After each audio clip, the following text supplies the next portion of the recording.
4-5 लोक तर राहणार, पण आंदोलन सुरू राहणार. जर आम्हाला तिथं 5 बसता येणार नसले तर मतदान केंद्रावर लई लोकांना मग जाता येणार नाही. त्यांना तिथेही तो रूल लावा लागेल. मग इकडं कोणी येऊ नका, मंत्र्यांनी सभा घेऊ नका, जे आम्हाला रूल आहे ते त्यांना लावा लागेल. जी निवडणूक आयुक्त जे नियम आम्हाला लावतील ते नियम त्यांना सुद्धा मग गल्लोगल्ली बैठका घेणं, कॉर्नर सभा घेणं हे बंद करावं लागेल.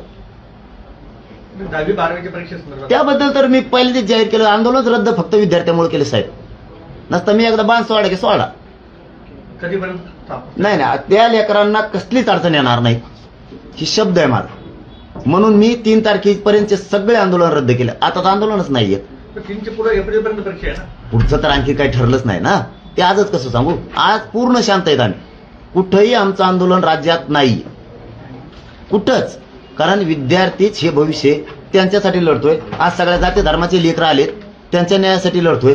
याचा अर्थ त्यांना परीक्षापासून वंचित ठेवून मी तरी मग मूर्खच ना. त्यामुळे एकही विद्यार्थी परीक्षेपासून वंचित राहणार नाही. यामुळे सगळे आंदोलन आम्ही स्थगित त्या लेकरांसाठी केले. मग त्या सगळ्या जाती धर्माचे लेकर आले. आडमुठपणात आम्ही नाही. फक्त गृहमंत्र्यांनी आडमुठपणा सोडावा, मराठ्यांविषयी असणारा द्वेष सोडावा आणि संचारबंदी उठावी, असं काही झालेलं नाही.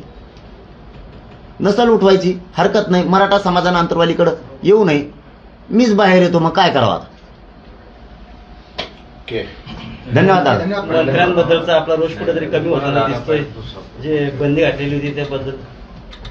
नाही, आंदोलन विद्यार्थ्यांसाठी स्थगित केले म्हणून बंदी घालून काय करावं. बंदी घालणं म्हणजे पुन्हा काय म्हणते त्याला, ते आंदोलन वाढवू नये, लेकरांचं पुन्हा ते वाटोळं होणार आहे.